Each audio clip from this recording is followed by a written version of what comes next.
Hello friends, आपका स्वागत है टेल टाइम्स पर। आपको पूरी कहानी का लिंक डिस्क्रिप्शन में मिलेगा। चलिए शुरू करते हैं आज की कहानी। Rebirth of protector episode 5।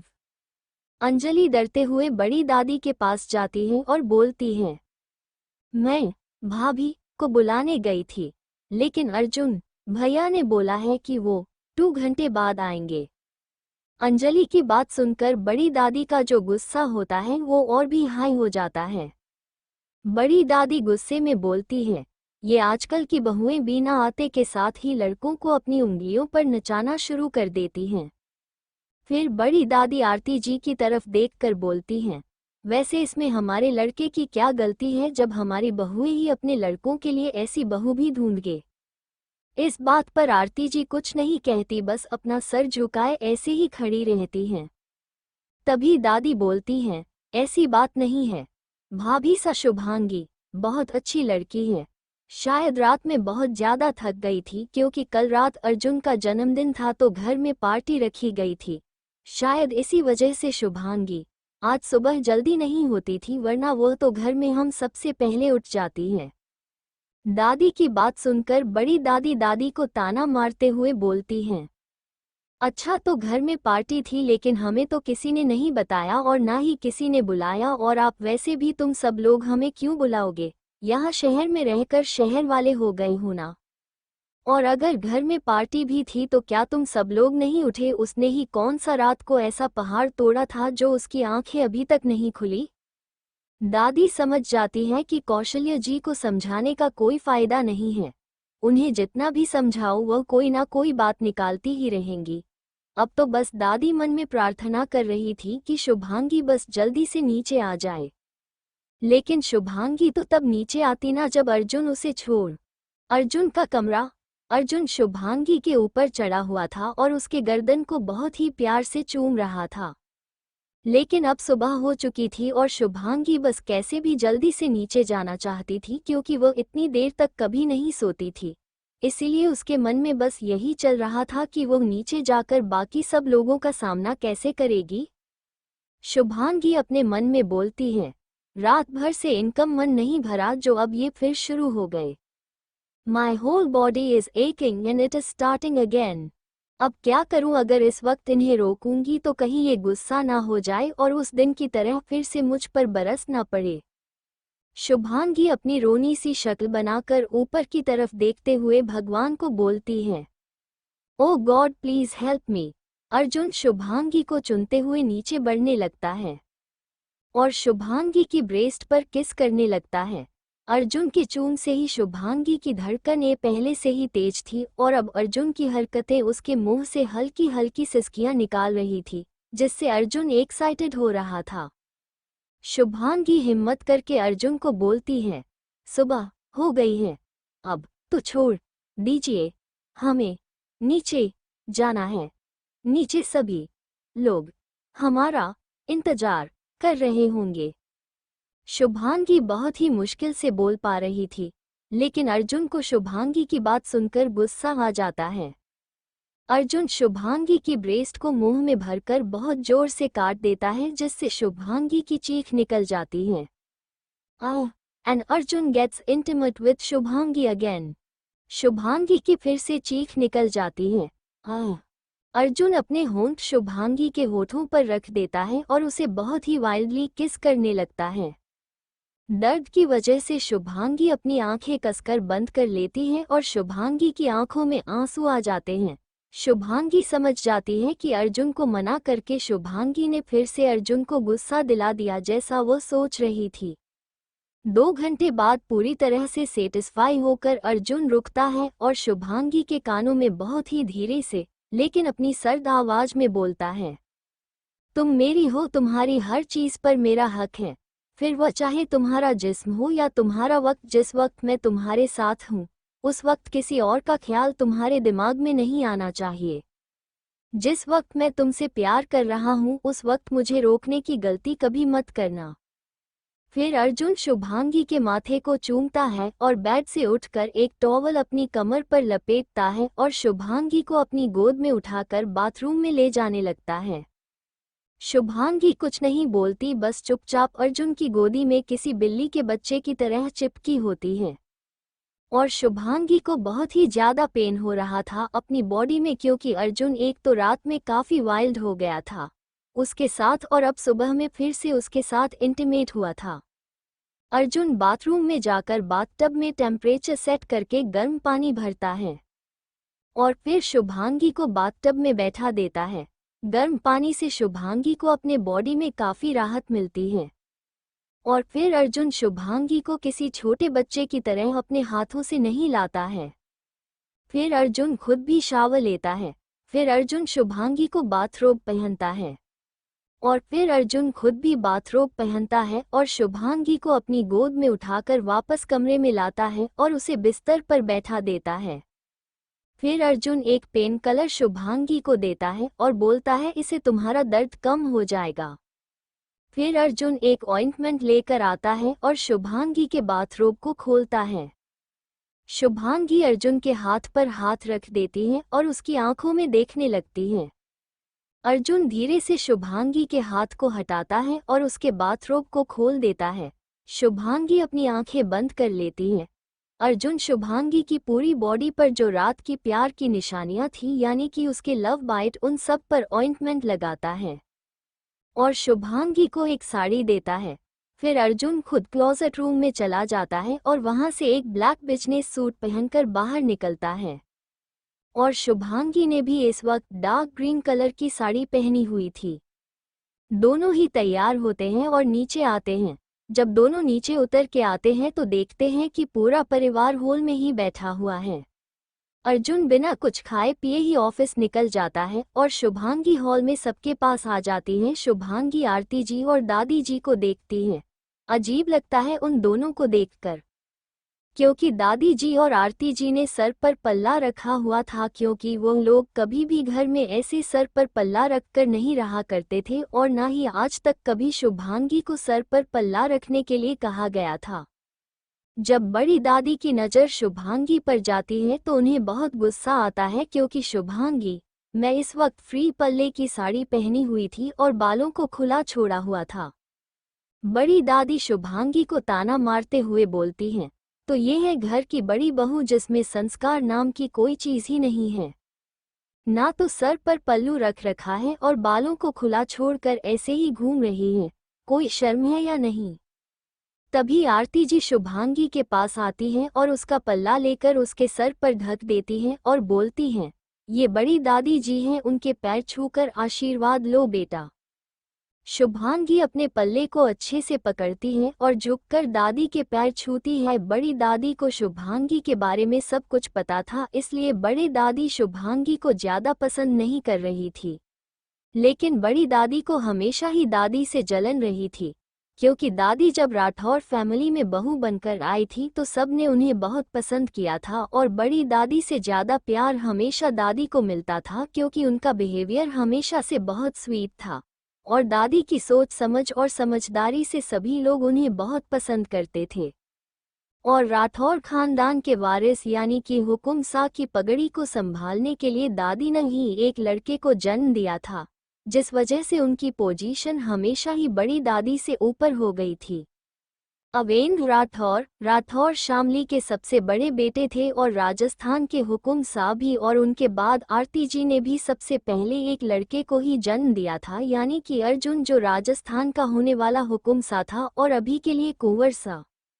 लेकिन दादी हमेशा से ही बड़ी दादी की बहुत इज्जत करती थी और उन्हें हमेशा से ही उनके बड़े होने का सम्मान भी दिया करती थी।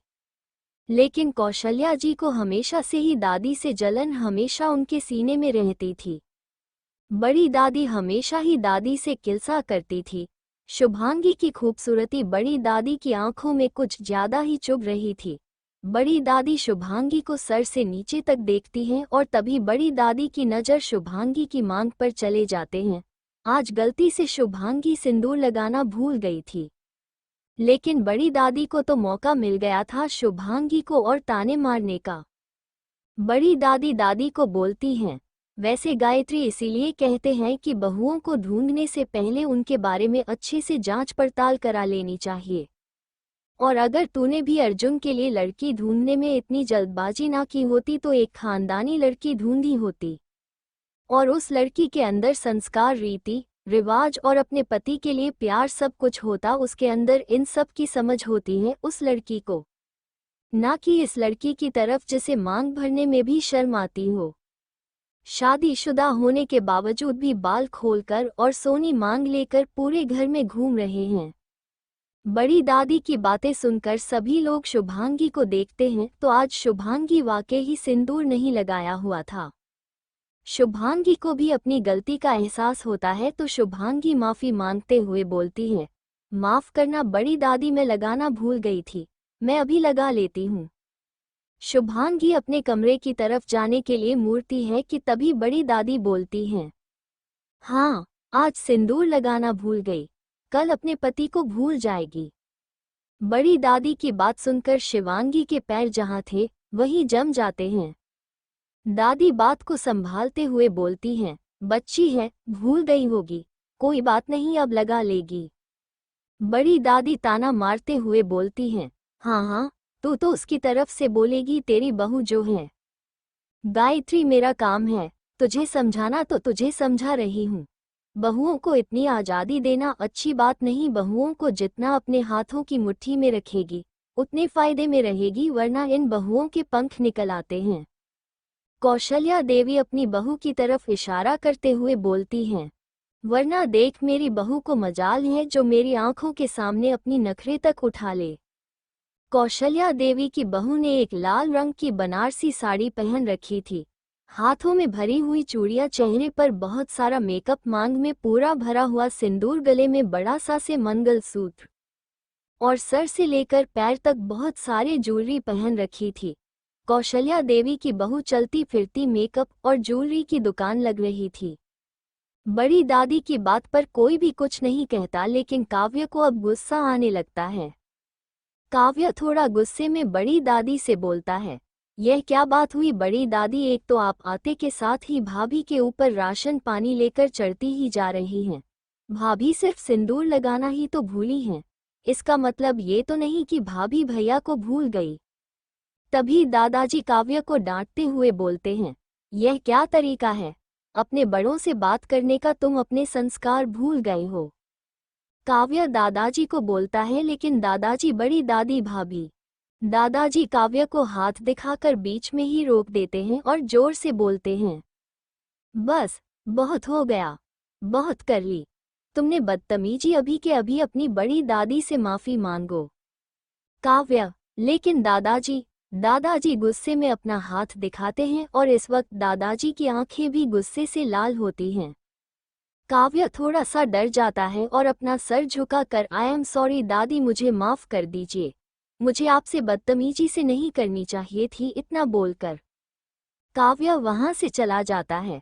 फिर दादाजी बड़ी दादी को बोलते हैं, ये सब छोड़िए भाभी सा, ये बताइए राजस्थान में सब ठीक चल रहा है। बड़ी दादी भी अब दादाजी को देखकर थोड़ी सी शांत हो जाती हैं और बोलती हैं, हाँ राजस्थान में सब ठीक चल रहा है। फिर दादा की बड़ी दादी से पूछते हैं, आपका मुंबई आना कैसे हो, आपने आने से पहले खबर भी नहीं करी, भाभी सा सब ठीक तो है ना। बड़ी दादी, हाँ राजस्थान में सब ठीक चल रहा है और हुकुम सा ने भी अपने कर्तव्य को अच्छे से संभाला हुआ है।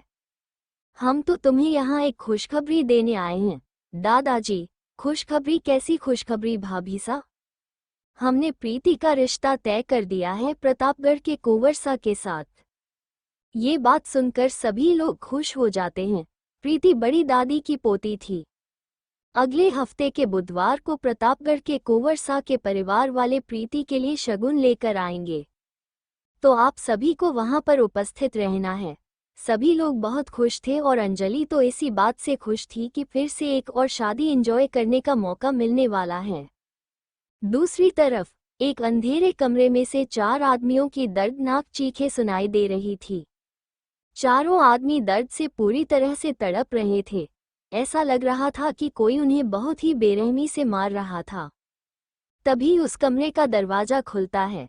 कमरे का दरवाजा खोलते ही उसमें रोशनी आती है जिस वजह से चारों आदमी अपनी आंखें बंद कर लेते हैं। तभी उन्हें महसूस होता है कि एक लंबी चौड़ी परछाई उनके सामने आकर रुकी है। चारों आदमी धीरे से अपनी आंखें खोलती हैं और देखते हैं कि एक लंबा चौड़ा आदमी के सामने खड़ा हुआ है, और वो आदमी कोई और नहीं अर्जुन राठौर था। और ये चारों वही आदमी थे जिन्होंने शुभांगी के साथ मॉल में बदतमीजी की थी। अर्जुन को देखकर चारों आदमी हाथ जोड़कर अर्जुन के पैर पकड़ लेते हैं और माफी मांगते हुए बोलते हैं, माफ कर दीजिए साहब, गलती हो गई, आइंदा से ऐसी गलती कभी नहीं होगी। लेकिन अर्जुन की आंखें गुस्से की वजह से लाल थी। इस वक्त अर्जुन अपने रुद्र अवतार में दिखाई दे रहा था। अर्जुन उन चारों से अपना पैर छुड़ाता है और उन चारों में लात मारते हुए बोलता है, तुम्हारी हिम्मत कैसे हुई मेरी बीवी को हाथ लगाने की? जिस आदमी ने शुभांगी का हाथ पकड़ा था, अर्जुन उस आदमी के हाथ को अपने पैर से मसलते हुए गुस्से में दांत पीसते हुए बोलता है, तुम लोगों की इतनी औकात नहीं कि तुम अर्जुन राठौर की बीवी को नजर उठाकर भी देख सकूं, और तुमने अपने गंदे हाथों से मेरी बीवी को हाथ कैसे लगाया? अर्जुन चिल्लाते हुए कैसे?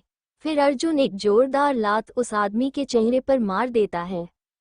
अर्जुन गुस्से में चलाता है राज आगे आता है और अर्जुन के हाथ में एक छोटी लेकिन बहुत ही धारदार कुल्हाड़ी उसके हाथ में दे देता है।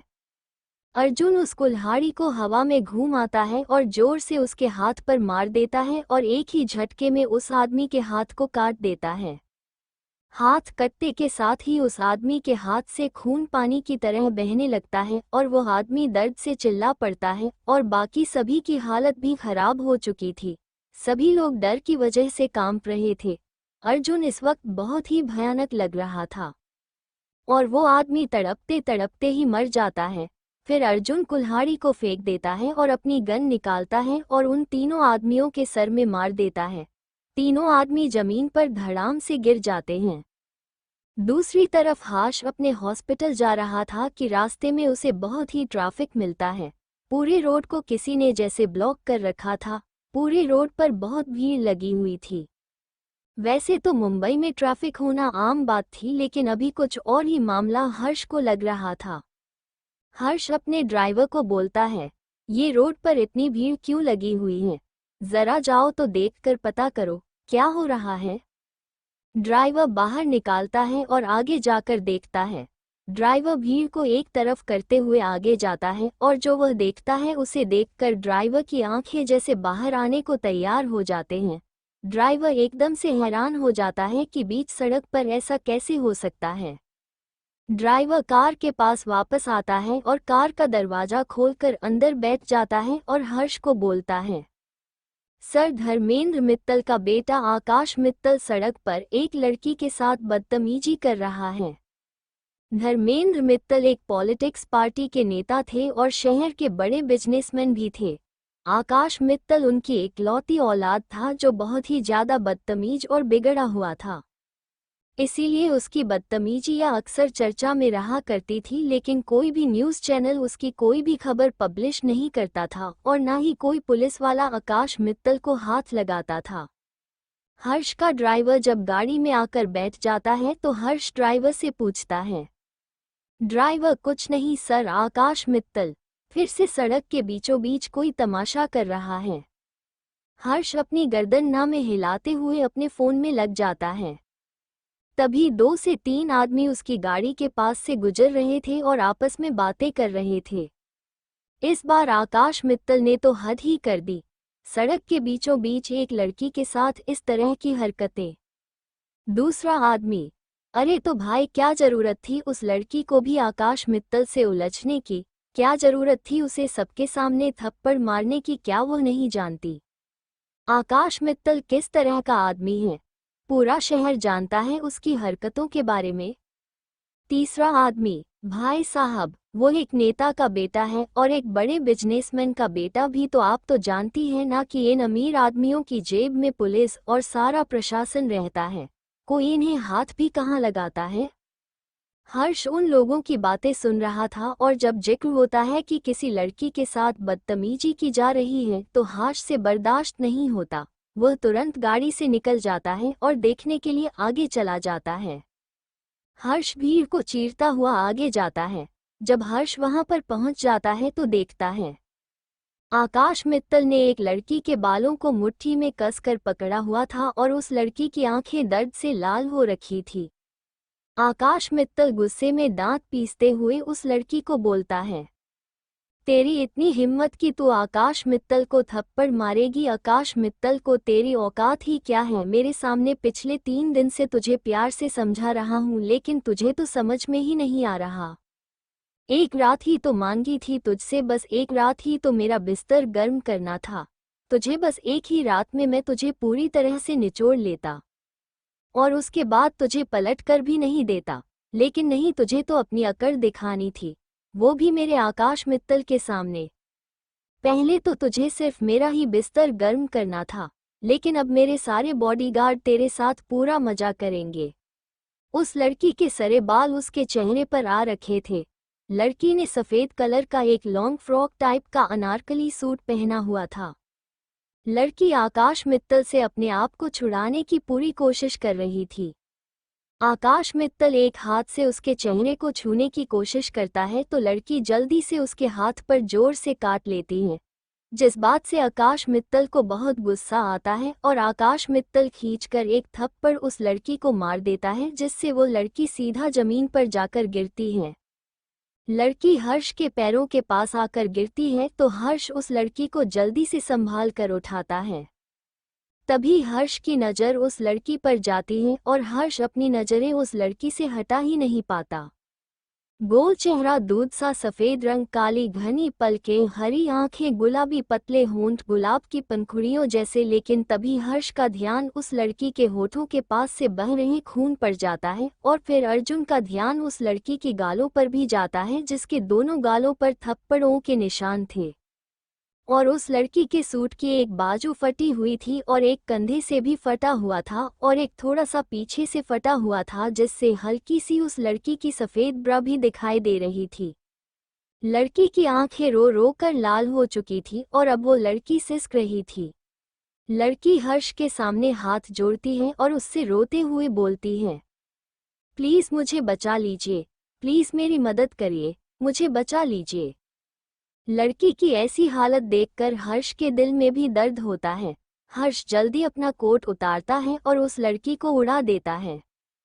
तभी हर्ष को पीछे से एक आवाज आती है जो हर्ष से बोल रहे थे, अबे वो कौन है? तू मरना चाहता है क्या? जानता नहीं है आकाश मित्तल कौन है जो उससे उलझ रहा है? चुपचाप निकल ले यहाँ से, ज्यादा हीरो बनने की जरूरत नहीं है। हर्ष की आंखें भी अब गुस्से से लाल हो जाती हैं। हर्ष उस लड़की का हाथ पकड़ता है और उस लड़की को अपने पीछे कर लेता है। वो लड़की भी पीछे से हर्ष की शर्ट को कसकर पकड़ लेती है। उस लड़की की आंखों में भी डर साफ साफ नजर आ रहा था। राठौर मैंशन। दादी के कहने से शुभांगी अपने कमरे में आती है और अपनी मांग में सिंदूर लगाने लगती है। तभी उसे एक छोटे से बच्चे की आवाज़ सुनाई देती है।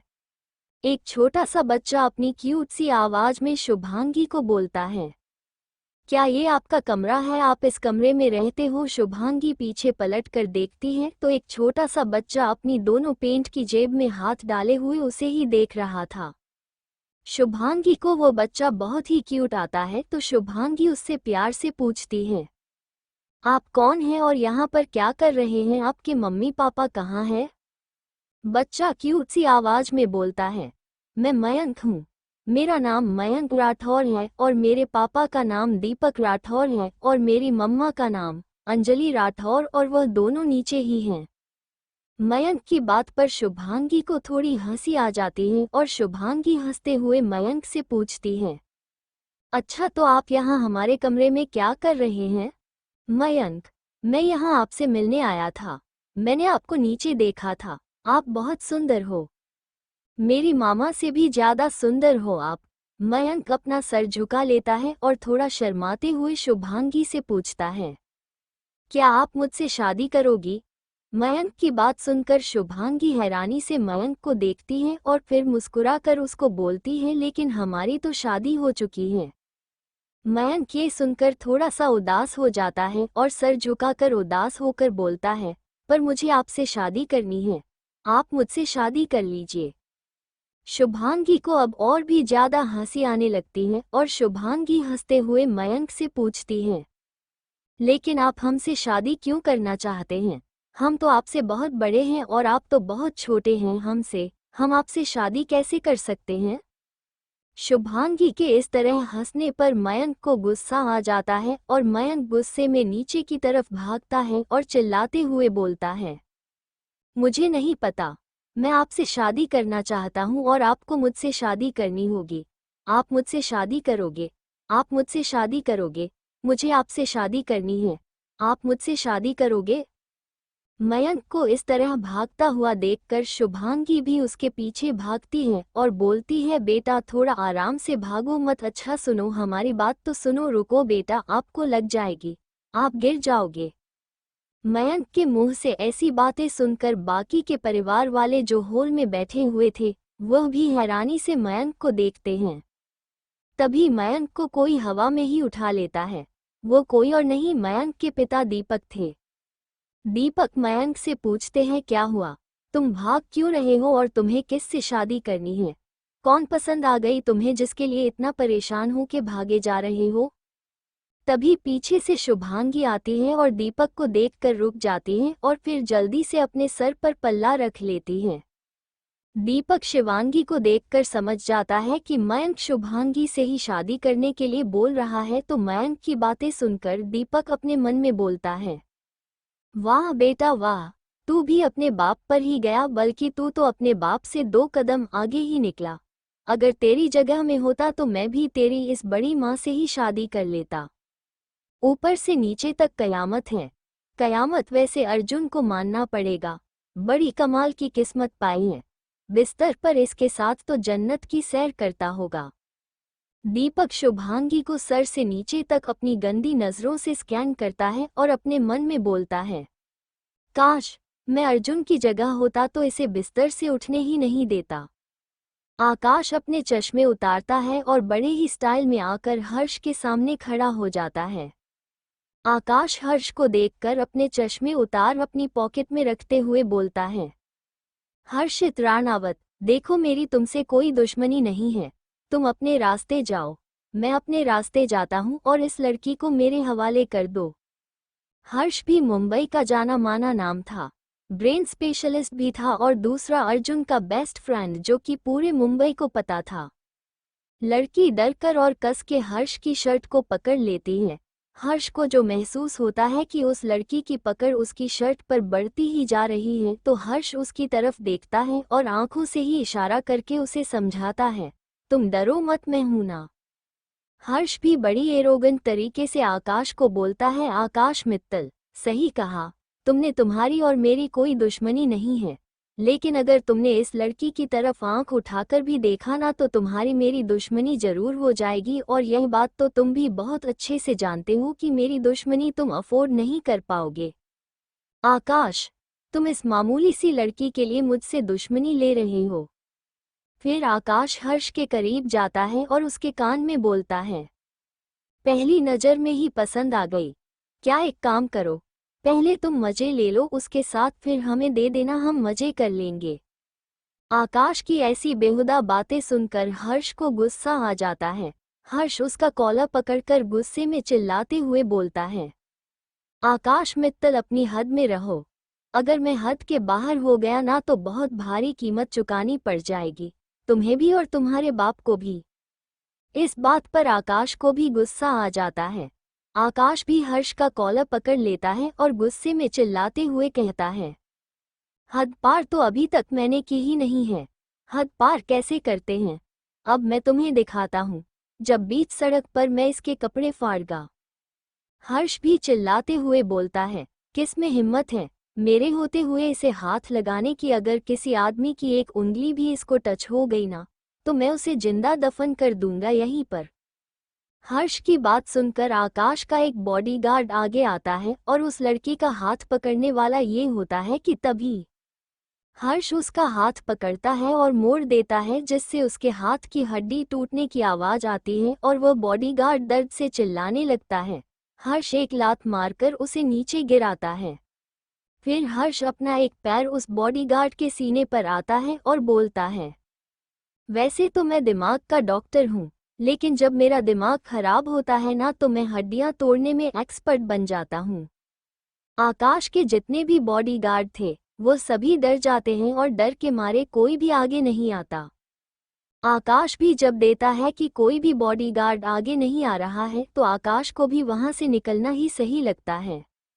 आकाश जाते हुए गुस्से में दांत पीसते हुए हर्ष को बोलता है, अभी तो मैं यहाँ से जा रहा हूँ, लेकिन हर्षित राणावत तुमने मुझसे दुश्मनी लेकर सही नहीं किया, इसकी कीमत तो तुम्हें चुकानी होगी। हर्ष भी एक इविल मुस्कान देते हुए आकाश को बोलता है, कोई बात नहीं, दुश्मनी करने से मैं भी पीछे नहीं हटता और फ्री की चीज़ मुझे पसंद नहीं है, महंगी चीज़ों का बचपन से शौक है मुझे।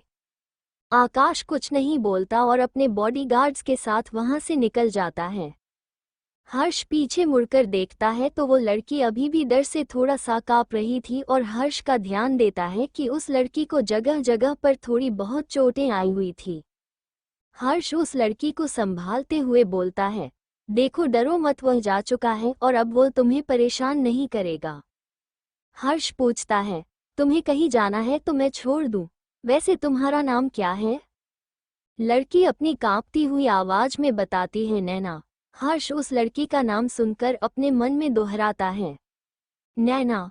फिर हर्ष नैना को बोलता है, देखो तुम्हें चोट लगी है तो तुम एक काम करो, पहले मेरे साथ हॉस्पिटल चलो, हम तुम्हारी ड्रेसिंग करा देंगे, फिर हम तुम्हें घर छोड़ देंगे। राठौर मैंशन। मयंक की बात पर सभी को बहुत हंसी आ रही थी और मयंक जिद करके बैठ चुका था कि उसे शुभांगी से ही शादी करनी है। इसी तरह से बातें करते हुए पूरा दिन कट जाता है। शाम के टाइम मयंक शुभांगी के हाथों से ही खाना खाता है और मयंक एक पल के लिए भी शुभांगी को छोड़ने के लिए तैयार नहीं होता। और जब शाम होती है, डिनर के बाद में सभी लोग अपने कमरे में सोने चले जाते हैं तो मयंक भी शुभांगी के साथ सोने चला जाता है। लेकिन शुभांगी को डर था कि अर्जुन को पता नहीं कैसा लगेगा मयंक को अपने कमरे में देखकर। शुभांगी जैसे तैसे करके मयंक को सुला देती है, लेकिन वो अर्जुन का भी इंतजार कर रही थी। अर्जुन को काफी देर हो गई थी लेकिन अर्जुन अभी तक नहीं आया था। रात के 11 बजे बज चुके थे और अर्जुन का कोई अता पता नहीं था। मयंक के सोने के बाद दीपक कमरे में आता है और मयंक को अपने साथ ले जाता है और इसी बहाने दीपक को भी शुभांगी को एक और बार ताड़ने का मौका मिल जाता है। शुभांगी को देखकर दीपक अपने मन में बोलता है, काश इस खूबसूरत बाला का पति मैं होता। मानना पड़ेगा अर्जुन भाई, चीज तो बड़ी कमाल की पाया तुमने। दीपक अपनी गंदी नजरों से शुभांगी को ऊपर से नीचे तक स्कैन करता है और ठंडी आहें भरते हुए उस कमरे से चला जाता है। शुभांगी को भी दीपक की नजरें कुछ अच्छी नहीं लग रही थी। फिर शुभांगी अपने दिमाग से सारे ख्याल हटा देती है और बिस्तर पर लेट जाती है। शुभांगी काफी देर तक करवट बदल बदल कर अर्जुन का इंतजार करती रहती है, क्योंकि शुभांगी को भी अर्जुन की बाहों में सोने की आदत हो गई थी। लेकिन अर्जुन काफी देर से आया नहीं था। रात के 12:30 बज चुके थे और शुभांगी की आंखें भी लग चुकी थी। तभी शुभांगी के कमरे का दरवाजा खुलता है। अर्जुन थोड़ा सा लड़खड़ाते हुए कमरे में आता है। अर्जुन की आंखें इस वक्त पूरी तरीके से लाल थी। अर्जुन की तबीयत कुछ ठीक नहीं लग रही थी। अर्जुन अंदर से जल रहा था। अर्जुन एक नज़र शुभांगी को देखता है और फिर अपना कोट उतारकर वहीं सोफे पर फेंक देता है। अपनी टाई निकालता है, उसे भी ऐसे ही कमरे में फेंक देता है। फिर अपनी शर्ट के बटन खोलता है और शर्ट को भी ऐसे ही निकालकर बेदर्दी से फेंक देता है।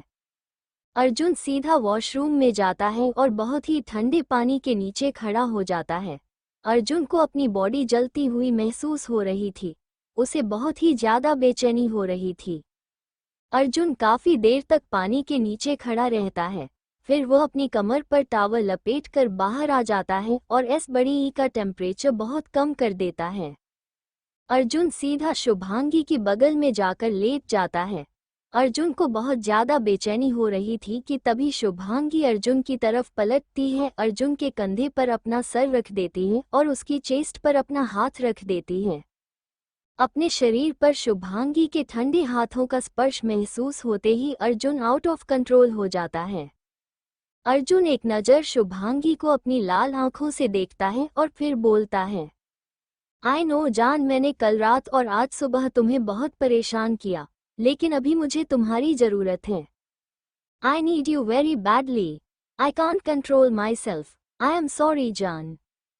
इतना बोलकर अर्जुन शुभांगी के ऊपर आ जाता है और उसके होठों पर अपने होंठ रख देता है और उससे बहुत ही रूडली तरीके से किस करने लगता है। अर्जुन शुभांगी के निचले होंठ को बहुत ही जोर से स्मूच कर रहा था, जिससे शुभांगी को दर्द होने लगता है और शुभांगी अपनी आंखें खोल देती है और देखती है कि अर्जुन उसके ऊपर है और उसके होठों को चूम रहा है। शुभांगी दर्द से अपनी आंखें बंद कर लेती है और अर्जुन को अपने ऊपर से हटाने की कोशिश करने लगती है। जब अर्जुन को महसूस होता है कि शुभांगी जाग चुकी है, अर्जुन शुभांगी को और भी डीपली और पैशनेटली किस करने लगता है। अर्जुन 15 मिनट तक शुभांगी को ऐसे ही पैशनेटली किस करता रहता है। जब अर्जुन को लगता है कि शुभांगी सांस नहीं ले पा रही तो अर्जुन शुभांगी के होठों को छोड़कर उसकी गर्दन पर किस करने लगता है और जगह जगह काटने भी लगता है। शुभांगी के मुंह से सिसकियां निकलने लगते हैं, जिससे अर्जुन और भी एक्साइटेड हो जाता है और शुभांगी के कॉलर बोन पर किस करते हुए नीचे बढ़ने लगता है। अर्जुन शुभांगी के क्लीवेज पर किस कर रहा था। अर्जुन के हाथ शुभांगी के पूरे शरीर पर चल रहे थे। शुभांगी महसूस कर पा रही थी कि अर्जुन शिवांगी को पाने के लिए कितना बेचैन हो रहा है। अर्जुन शुभांगी की ब्रेस्ट पर हाथ रखता है तो अर्जुन को शुभांगी का मखमल सा बदन नहीं, एक कपड़ा सा महसूस होता है, जिससे अर्जुन को गुस्सा आ जाता है क्योंकि अर्जुन को शुभांगी का मखमल सा बदन चाहिए था और अर्जुन की चाहत के बीच में कपड़े आ रहे थे, जिससे अर्जुन इरिटेट होकर शुभांगी के गले पर अपने दोनों हाथों को रखता है और उसके गले से सूट को पकड़ता है और एक झटके से शुभांगी का पूरा सूट फाड़ के फेंक देता है। शुभांगी ने इस वक्त एक कॉटन का पतला सा और ढीला कुर्ता और पजामा पहना हुआ था और अर्जुन ने शुभांगी के कुर्ते को तो फाड़ कर फेंक दिया था। शुभांगी ने इस वक्त ब्लैक कलर की ब्रा पहन रखी थी। अर्जुन एक झटके से शुभांगी को पलट देता है और अपने गरम हॉट शुभांगी की पीठ पर रख देता है और उसकी पीठ को बेतहाशा चूमने और काटने लगता है। अर्जुन इतना बेचैन और इतना रूडली उसे किस कर रहा था जिससे शुभांगी को बहुत ही ज्यादा दर्द हो रहा था। शुभांगी अपने दर्द को कंट्रोल करते हुए अर्जुन से बोलती है, क्या कर रहे हैं आप? छोड़िए मुझे दर्द हो रहा है। लेकिन अर्जुन को तो जैसे शुभांगी की बातें सुनाई ही नहीं दे रही थी। अर्जुन शुभांगी के ब्रा को खोल देता है और झट से उसे अपनी तरफ सीधा करता है और उसके सीने पर हाथ रखकर शुभांगी की ब्रा को एक झटके से अलग कर देता है। शुभांगी अपने दोनों हाथों से अपने सीने को छुपाने की कोशिश करती है, लेकिन अर्जुन उसके दोनों हाथों को पकड़ लेता है और बेड में दबा देता है। अर्जुन शुभांगी के दोनों हाथों को एक हाथ से पकड़ता है और उसके सर के ऊपर कर देता है और फिर शुभांगी की एक ब्रेस्ट को मुंह में लेता है और जोर से शक करने लगता है और दूसरे हाथ से शुभांगी की दूसरी ब्रेस्ट को मसलने लगता है। शुभांगी को बहुत ज्यादा दर्द हो रहा था। शुभांगी अर्जुन को बिल्कुल भी झेल नहीं पा रही थी। फिर अर्जुन शुभांगी की दूसरी ब्रेस्ट को अपने मुंह में लेता है और उसे शक करने लगता है और दूसरे हाथ से दूसरी ब्रेस्ट मसलने लगता है। शुभांगी दर्द से तड़प रही थी और इसी तरह से अर्जुन शुभांगी की दोनों ब्रेस्ट को लाल कर देता है। फिर अर्जुन शुभांगी की ब्रेस्ट को छोड़कर नीचे बढ़ने लगता है और उसके पेट पर चूमने लगता है और फिर उसकी नोबल पर बहुत जोर से काट लेता है। शुभांगी की चीख निकल जाती है क्योंकि अर्जुन ने बहुत जोर से काटा था। शुभांगी की नोबल पर अर्जुन के दांतों के निशान बन गए थे। फिर अर्जुन थोड़ा सा उठता है और शुभांगी का पजामा निकाल देता है और उसकी पैंटी भी निकाल देता है और अपना टावल भी हटा देता है और कंबल से खुद को और शुभांगी को कमर तक ढक लेता है। शुभांगी भी अर्जुन को अपने आप से दूर करते करते थक चुकी थी और अब शुभांगी ने अपने आप को अर्जुन के हवाले कर दिया था। अर्जुन अपने दोनों हाथों को शुभांगी की ब्रेस्ट पर रखता है और अपने घुटनों से शुभांगी के दोनों पैरों को खोलता है। बिना किसी वार्निंग के, बिना जेंटलनेस तरीके से अर्जुन शुभांगी के साथ इंटीमेट होता है। ऐसा होते ही शुभांगी की एक दर्द भरी चीख निकल जाती है। शुभांगी की चीख सुनकर अर्जुन और भी ज्यादा एक्साइटेड हो जाता है और अपनी स्पीड बढ़ा देता है। 3 घंटे बाद शुभांगी दर्द से तड़प उठती है और अर्जुन की तरफ देखकर बोलती है, please stop, I can't do any more, please stop. Arjun Shubhangi के साथ बहुत ही वाइल्ड होकर इंटीमेट हो रहा था, जिससे शिवांगी को बहुत दर्द हो रहा था। अर्जुन एक गहरी सांस लेकर रुकता है और थोड़ा सा शुभांगी से अलग होता है। लेकिन 2 मिनट बाद ही अर्जुन फिर से शुभांगी के साथ इंटीमेट होने क्यों तैयार हो जाता है, लेकिन इस बार शुभांगी अपने पैरों को कष्टकर आपस में जोड़ लेती है और अपनी गर्दन न हिलाने लगती है। लेकिन शुभांगी की इस हरकत से अर्जुन को बहुत गुस्सा आता है। अर्जुन शुभांगी के दोनों पैरों को पकड़ता है और उन्हें अलग करता है और फिर एक ही झटके में शिवांगी से इंटीमेट हो जाता है। शुभांगी की फिर से चीख निकल जाती है और अर्जुन अपने होठों से शुभांगी के होठों को बंद कर देता है और उसे बहुत ही रूडली तरीके से किस करने लगता है। इस बार अर्जुन किस कम कर रहा था, उसे काट साधा रहा था। और ऐसे ही शुभांगी की पूरी रात दर्द में करती है। अर्जुन शुभांगी से पूरी रात न जाने कितनी बार इंटीमेट होता है। सुबह के 6 बजे अर्जुन शुभांगी को छोड़ता है। अर्जुन जब सेटिस्फाई हो जाता है तो शिवांगी को छोड़ देता है। शुभांगी को अपनी बॉडी में बहुत ही ज्यादा दर्द हो रहा था। अर्जुन के छोड़ते शुभांगी भी नींद की आगोश में चली जाती है। कल हर्ष नैना का इलाज करने के बाद नैना को उसके हॉस्टल छोड़े आया था, क्योंकि नैना एक कॉलेज स्टूडेंट थी और इस वक्त हॉस्टल में रहती थी। हर्ष नैनो को तो छोड़ आया था, लेकिन साथ में अपना दिल भी उसी के पास छोड़ आया था जिस पर हर्ष ने नैना को पहली नज़र देखा था। उसी वक्त अपना दिल हार बैठा था। हर्ष अपने केबिन में बैठा हुआ नैना के यादों में गुम था। हर्ष को अभी भी नैना का वह मासूम सा चेहरा, उसकी वह काजल से सनी आंखें, उसके वह पतले हिलते होंठ जैसे अलग ही दिल में खलबली मचा रहे थे। हर्ष के राठौर मैंशन। अर्जुन शिवांगी को अपनी बाहों में लेकर सो रहा था, या यूं कह लो कि शुभांगी के ऊपर सो रहा था जैसे वो हमेशा सोता है। सुबह के 8 बजे बज चुके थे और शुभांगी भी अभी सो रही थी, क्योंकि अर्जुन ने रात भर तो शिवांगी को सोने नहीं दिया था और सुबह 6 बजे उसे छोड़ा था। तो शुभांगी भी अपनी पूरी नींद में थी कि तभी दरवाजे पर आकर कोई दरवाजा खटखटा आता है, जिससे शुभांगी की नींद टूट जाती है और वह कसमसा कर अपनी आंखें खोलती है। तभी अंजलि की आवाज़ उसे सुनाई देती है, भाभी उठो, बड़ी दादी आपको बुला रही हैं। आप आज भी देर से उठ रहे हो भाभी। नीचे हॉल में बड़ी दादी गुस्से में दादी से बोलते हैं। देखा, अपनी बहुओं को सर चढ़ाने का नतीजा। कल ही उसको समझाया था कि बहुओं को जल्दी उठना चाहिए, सूरज उगने से पहले बहुओं को बिस्तर छोड़ देना चाहिए, लेकिन नहीं, तेरी बहू तो आज भी नहीं उठी। सुबह के 8 बजे बज रहे हैं, सूर्य देवता सर पर आ गए हैं, लेकिन तेरी बहू की सुबह नहीं हुई अभी। दादी भी बड़ी दादी को कुछ नहीं कह रही थी, क्योंकि कल दादी ने भी शुभांगी को समझाया था कि जब तक बड़ी दादी यहाँ है उनकी बातें मान लेना, फिर चाहे अपने मन की करना, कोई प्रॉब्लम नहीं है। लेकिन फिर भी शुभांगी आज जल्दी नहीं होती तो शुभांगी से दादी भी थोड़ी सी नाराज लग रही थी। लेकिन आरती जी किसी और ही परेशानी में थी। उन्हें लग रहा था कि शुभांगी की तबीयत ठीक नहीं है, वरना वह रोज ही सुबह जल्दी उठ जाती हैं और 2 दिन से देरी से उठ रही हैं। शायद कुछ और ही बात है जिससे शुभांगी टाइम से नहीं हो पा रही। सही, उसकी तबीयत तो ठीक नहीं। अर्जुन का कमरा। शुभांगी को अंजलि की आवाज़ सुनाई देती है और उसे याद आता है कि बड़ी दादी में कल उसे जल्दी उठने के लिए कहा था। तो शुभांगी जल्दी से टाइम देखती है तो 8 बजे बज चुके थे। शुभांगी हड़बड़ा जाती है और जल्दी से उठने लगती है। तो शुभांगी को महसूस होता है कि अर्जुन शुभांगी के ऊपर ही सो रहा है। तो शुभांगी को कल रात अर्जुन की सारी बातें याद आ जाती हैं, जो कुछ भी कल अर्जुन ने शुभांगी के साथ किया था। पहले तो शुभांगी थोड़ा शर्म आ जाती है, लेकिन फिर शुभांगी गुस्से में घूरकर अर्जुन को देखती है और अपने मन में बोलती है, कितने आराम से सो रहे हैं, पूरी रात मुझे तो सोने नहीं दिया और खुद आराम से सो रहे हैं, और क्या इन्हीं तो कोई उठने के लिए कहेगा, नहीं उठना तो सिर्फ बहुओं को पड़ता है ना, वैम्पायर कहीं के।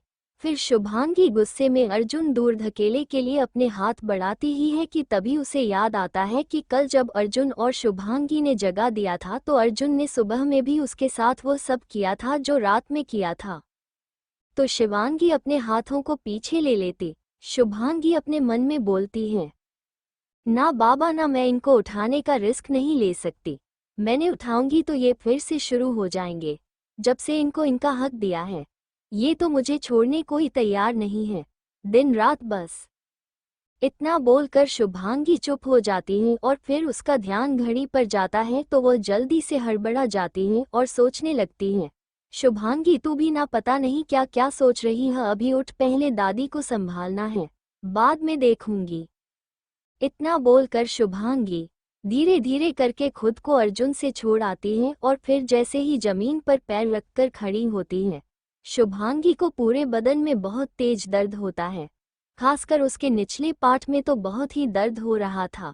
फिर शुभांगी एक बार घूरकर अर्जुन को देती है और अपने मन में बोलती है, वैम्पायर कहीं के। फिर शुभांगी नीचे से अर्जुन की शर्ट को उठाती है और उसको पहनती है। फिर शुभांगी धीरे धीरे चलकर दरवाजे पर जाती है। शिवांगी को इतना दर्द हो रहा था कि उससे चला भी नहीं जा रहा था।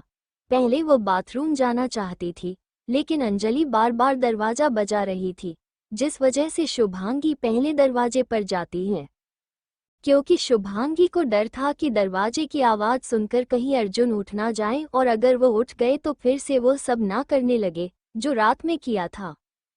इसीलिए शुभांगी पहले दरवाजा ही खोलती है। जैसे ही शुभांगी दरवाजा खोलती है तो अंजलि शुभांगी को देखकर बोलती है, भाभी आप अभी तक तैयार भी नहीं हुए, नीचे बड़ी माँ ने कोहराम मचाना शुरू कर दिया है और आप। अंजलि बोलते बोलते रुक जाती है क्योंकि अब अंजलि का ध्यान शुभांगी पर जाता है कि शुभांगी ने इस वक्त अर्जुन की शर्ट पहन रखी थी जो कि उसकी थाई तक आ रही थी। फिर अंजलि कमरे में देखते हैं तो अर्जुन पेट के बल सो रहा था। अर्जुन ने कमर तक चादर ओढ़ रखी थी लेकिन ऊपर की बॉडी उनकी नेकेड थी। फिर अंजलि ध्यान से शुभांगी को ऊपर से नीचे तक देखती है तो शुभांगी की गर्दन पर अंजलि की नज़रें रुक जाती हैं क्योंकि शिवांगी की गर्दन और कॉलर बोन अर्जुन के लिए लव बाइट दिखाई दे रहे थे जो अब हल्के से बैंगनी कलर के हो गए थे। लेकिन शुभांगी का चेहरा और भी ज्यादा ग्लो कर रहा था। खुद को ऐसे देखता पाकर शुभांगी अंजलि से बोलती है, क्या हुआ, तुम मुझे ऐसे क्यों देख रही हो। तो अंजलि का ध्यान एकदम से टूटता है। अंजलि बोलती है, भाभी और जल्दी से तैयार हो जाओ और जल्दी से नीचे आ जाओ क्योंकि बड़ी दादी को संभालना मुश्किल हो रहा है, अब जल्दी से नीचे आ जाओ। ठीक है। इतना बोलकर अंजलि चली जाती है तो शुभांगी दरवाजा बंद कर देती है और एक नज़र अर्जुन को देखकर बाथरूम में चली जाती है। लेकिन ना तो अंजलि को ये खबर थी और ना ही शुभांगी को कि दरवाजे पर जब शुभांगी अंजलि से बात कर रही थी तो कोई उसे अपनी लास्ट भरी नज़रों से घूर रहा था और वो और कोई नहीं दीपक था। दीपक अपने सीने पर हाथ रखकर गंदे तरीके से आहें भरते हुए बोलता है, आय हाय, ये खूबसूरत बला पहले से ही इतनी खूबसूरत थी और इस रूप में तो इतनी ज्यादा हॉट लग रही थी। आय हाय, तुम्हें देखकर साफ पता चल रहा था कि अर्जुन भाई ने कल रात बिस्तर पर तुम्हारे साथ कितने मजे किए हैं। फिर दीपक आहें भरता हुआ वहां से चला जाता है।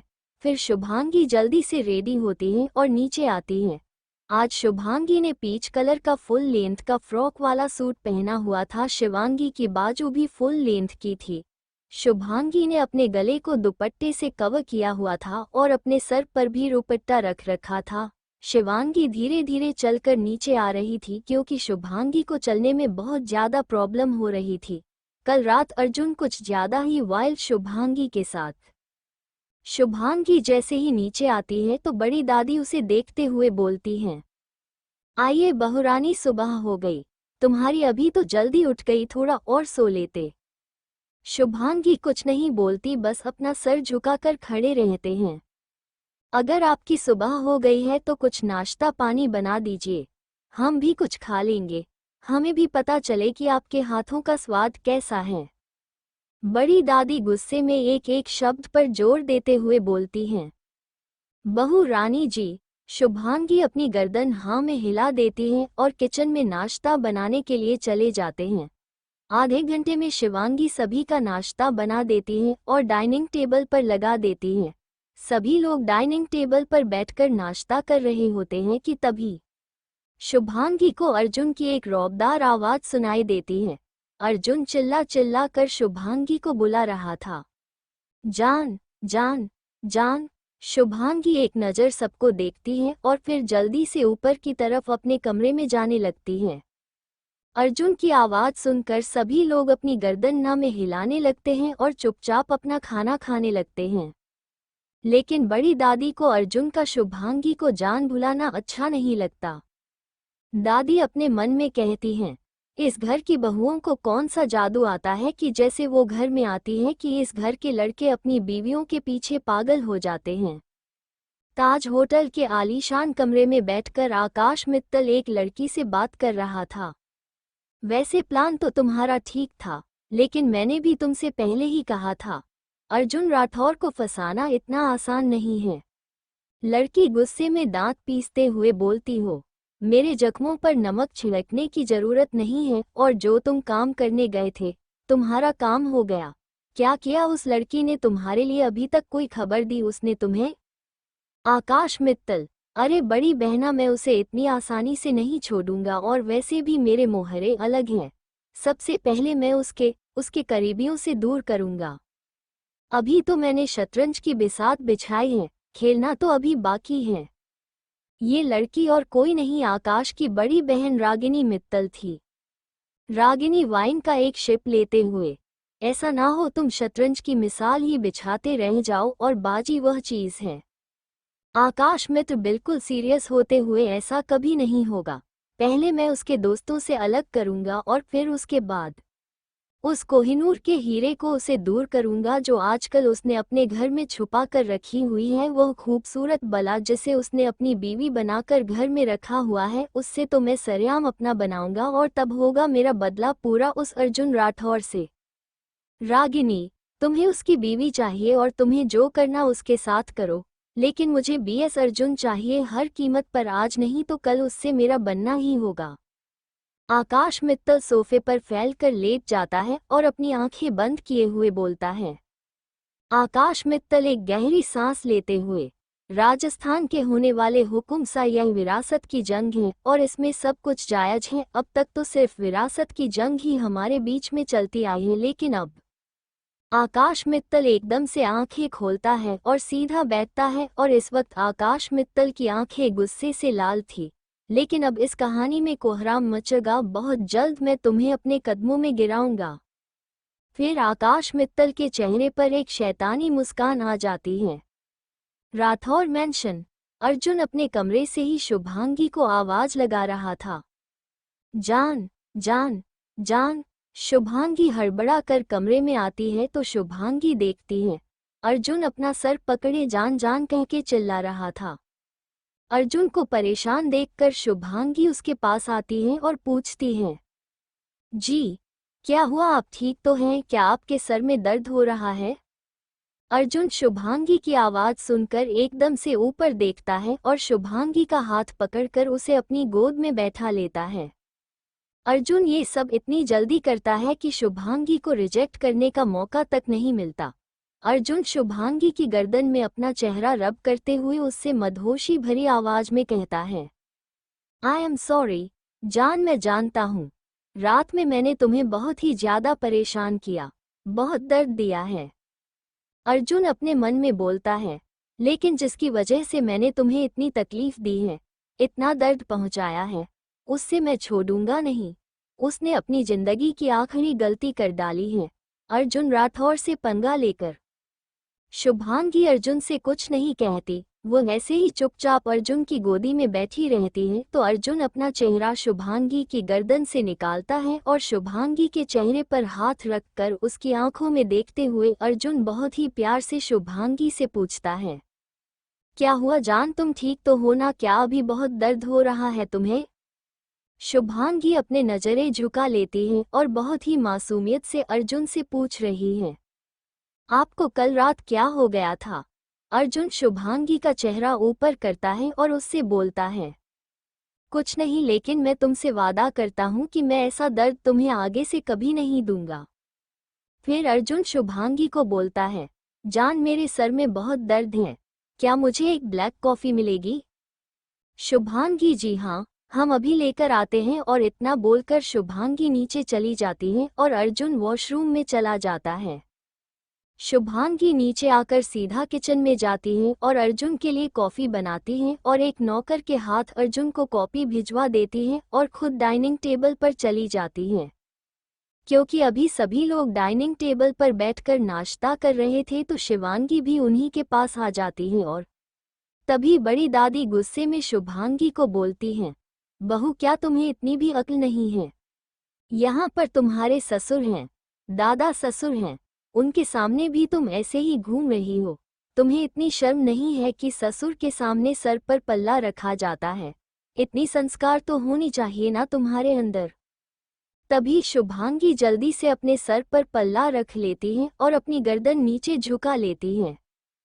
सभी लोगों को बड़ी दादी का शुभांगी के साथ ऐसा व्यवहार करना अच्छा नहीं लग रहा था, लेकिन बड़ी दादी बड़ी थी, इसी शर्म से कोई भी उनसे कुछ नहीं बोल रहा था। लेकिन तभी वहां पर मयंक आ जाता है और अपनी क्यूट सी तोतली की आवाज में बोलता है, यह मेरी वाइफ है और आप इनसे इस तरह से बात नहीं कर सकती।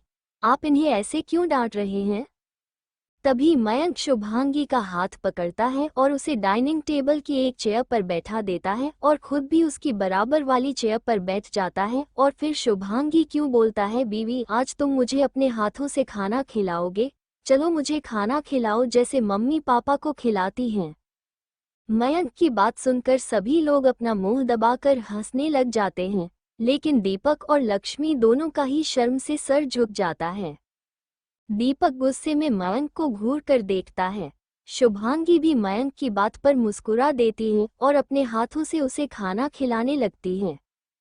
तभी मयंक भी एक चम्मच से शुभांगी को खाना खिलाता है, जिससे शुभांगी के होठों पर कुछ खाना लग जाता है। तो मयंक एकदम से शुभांगी के होठों पर अपने होंठ रखकर उसका वो खाना अपनी जीभ से चाट लेता है। लेकिन तभी वहां पर एक रौबदार आवाज सुनाई देती है, क्या हो रहा है यहाँ पर? तो सभी लोग आवाज की दिशा में देखते हैं तो पाते हैं कि अर्जुन अपनी लाल आंखों से मयंक को घूर रहा था। अर्जुन गुस्से में शुभांगी के पास आता है और उसका हाथ पकड़कर खड़ा करता है। फिर अर्जुन मयंक की तरफ गुस्से में घूमते हुए कुछ बोलने ही वाला होता है कि तभी दादी एकदम से बोल पड़ती है, बेटा, वो बच्चा है, नादानी में उसने ये कर दिया। अर्जुन दादी की तरफ गुस्से में घूमते हुए बोलता है, बच्चा है तो बच्चे की तरह रहे, इसकी हिम्मत कैसे हुई मेरी जान को छूने की?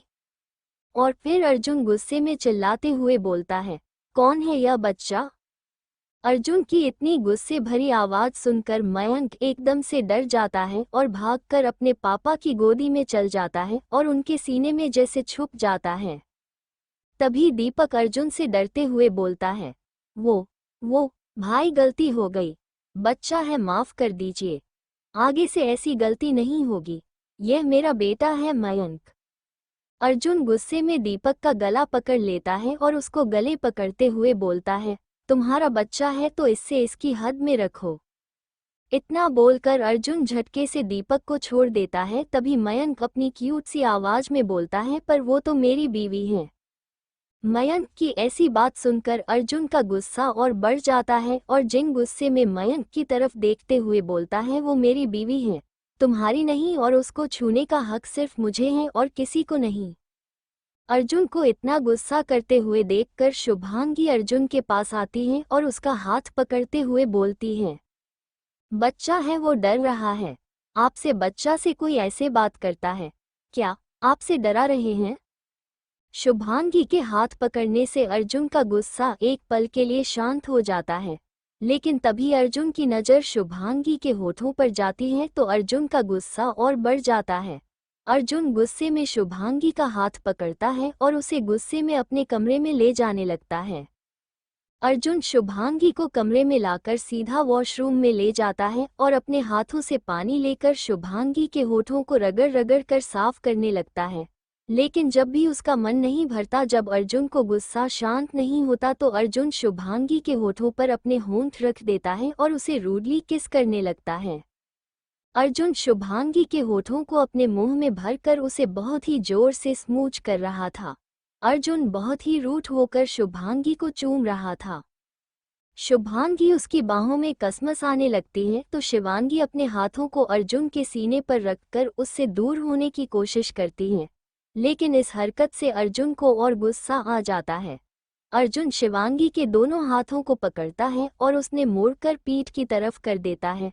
फिर अर्जुन दोनों हाथों को एक हाथ से पकड़ता है और दूसरे हाथ से शुभांगी का सर पकड़ता है और उसके बालों को अपनी मुट्ठी में कस लेता है और शुभांगी क्यों होठों को चबाने लगता है, जिससे शुभांगी को अपने होठों पर बहुत ही दर्द हो रहा था।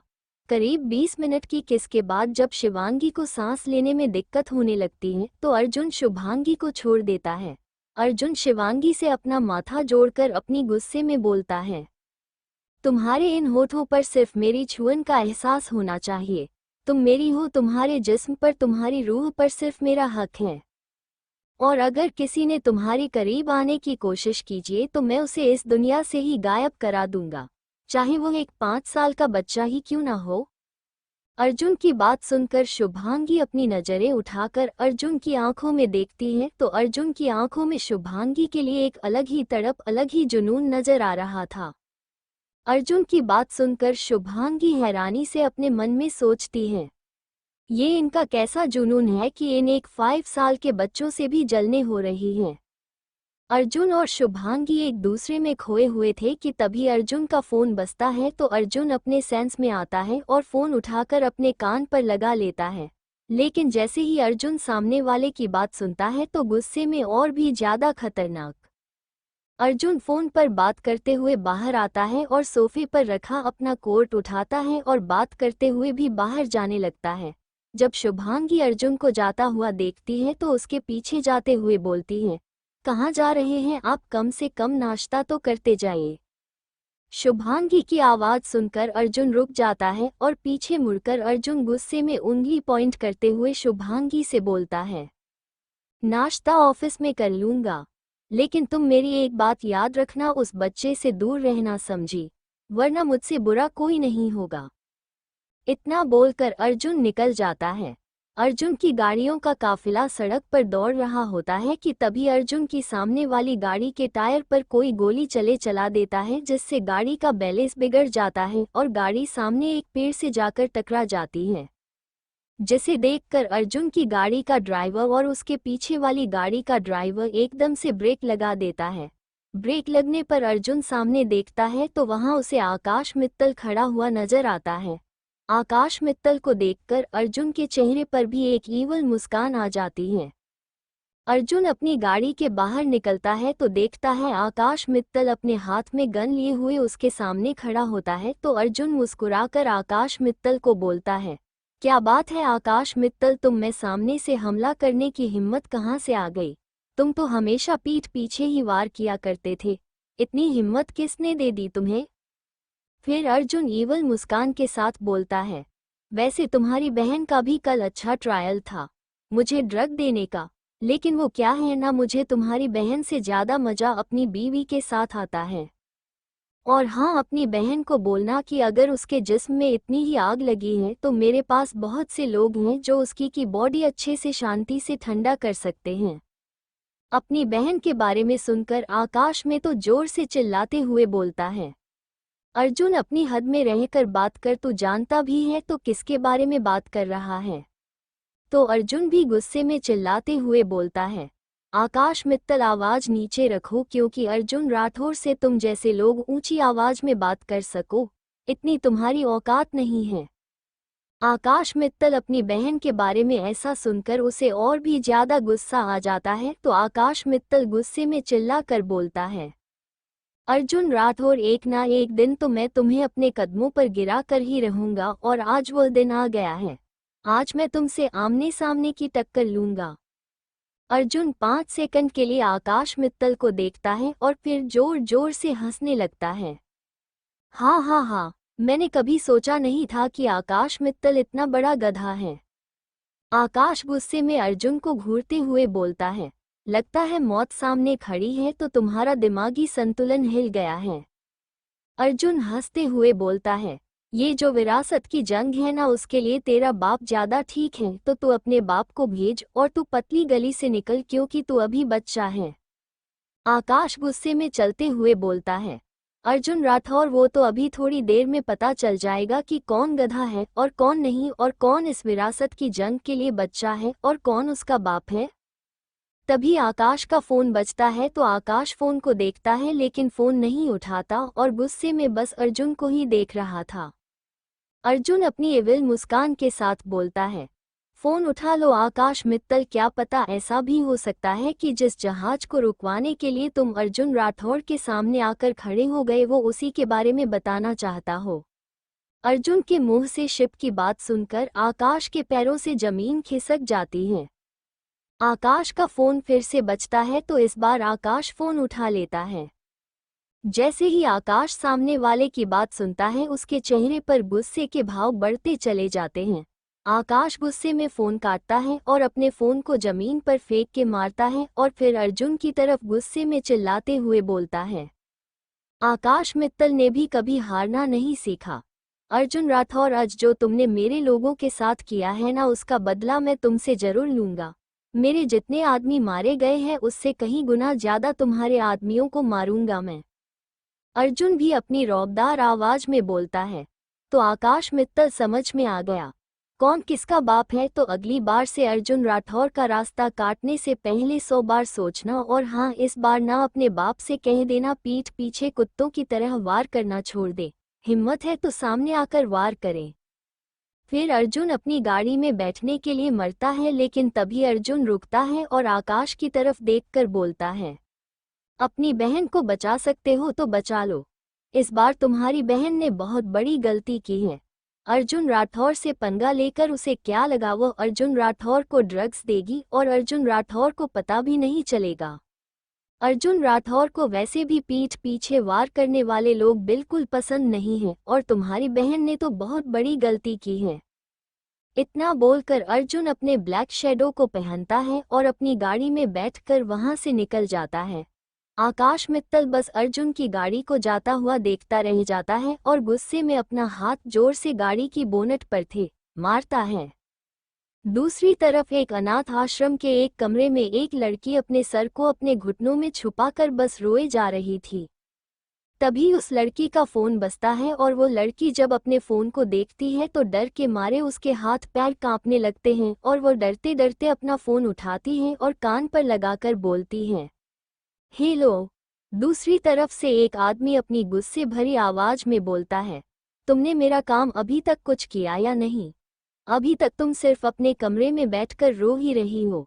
एक बात ध्यान से सुन लो, अगर मेरा कहा तुमने नहीं किया तो मैं तुम्हारे अनाथ आश्रम को आग लगा दूंगा। लड़की डरते हुए और रोते रोते बोलती है, नहीं आकाश सर, आप ऐसा कुछ भी ना करें, आपने जैसा बोला है मैं वैसा ही करूंगी, आप चिंता मत करिए, आप जो बोलेंगे मैं वो करूंगी, लेकिन मेरे अनाथाश्रम को प्लीज कुछ मत करिएगा। लड़की की बात सुनकर आकाश फोन काट देता है। जी हाँ, फोन पर बात करने वाला कोई और नहीं आकाश मित्तल ही था और जो लड़की रो रही थी वो कोई और नहीं बल्कि नैना थी। लड़की अपना फोन साइड में रखकर अपना सर बैट के क्राउन से लगाकर रोते हुए अपने मन में सोचती है, यह मेरी माँ की आखिरी निशानी है और मैं इस अनाथ आश्रम को कुछ नहीं होने दूंगी। मैं अपनी माँ की आखिरी निशानी को बचाने के लिए चाहे मुझे किसी इंसान का दिल ही क्यों ना छोड़ना पड़े, चाहे मुझे उस इंसान को ही क्यों ना छोड़ना पड़े, लेकिन मैं अपनी माँ की आखिरी निशानी को कुछ नहीं होने दूंगी। फिर नैना अपने आप को स्ट्रांग करते हुए अपने आंसू पूंछती है और बोलती है, मैं अपनी माँ की आखिरी निशानी अपने अनाथ आश्रम को बचाने के लिए कुछ भी कर जाऊंगी, लेकिन इस पर एक आंच भी नहीं आने दूंगी। हर्ष को फंसाने के लिए नैना अब अपनी आखिरी चाल चलने जा रही थी। नैना अपने आंसुओं को पोंछती है और बेड पर रखा हुआ अपना दुपट्टा उठाती है, फिर उसके बाद टैक्सी में बैठकर हर्ष के हॉस्पिटल के लिए निकल जाती हैं। हर्ष अपने केबिन में बैठा हुआ बात कर रहा था कि तभी कोई उसके केबिन के दरवाजे को नॉक करता है। तो आप हर्ष अपना सर उठाकर सामने देखता है तो सामने नैना खड़ी थी। नैना को देखकर हर्ष एकदम से हल्का सा मुस्कुराता है और फिर नैना को अंदर आने का इशारा करता है। हर्ष के सामने दो लोग बैठकर बातें कर रहे थे तो हर्ष उन लोगों को बोलता है, सो गाइस प्लीज एक्सक्यूज अस, लेकिन अभी मैं थोड़ा सा बिजी हूं तो हमें अपनी मीटिंग बाद में कंटिन्यू करेंगे, अभी आप जा सकते हैं।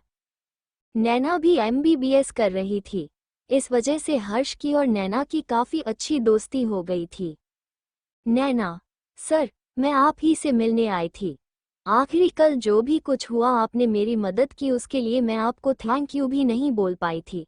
सही से तो मैं बस आपको थैंक यू बोलने आई थी।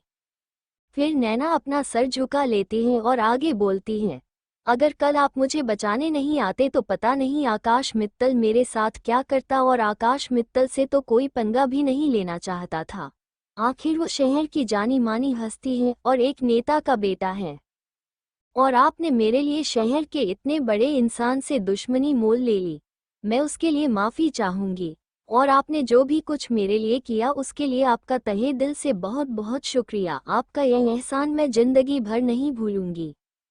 हर्ष बहुत ही कैजुअली बोलता है, इसमें माफ़ी मांगने की कोई ज़रूरत नहीं है, ना ही मैंने तुम्हारी वजह से कोई दुश्मनी मोल ली है, और तुम्हें शुक्रिया कहने की भी ज़रूरत नहीं है, क्योंकि अगर तुम्हारी जगह कोई और भी लड़की होती तो मैं उसे भी से बचा था।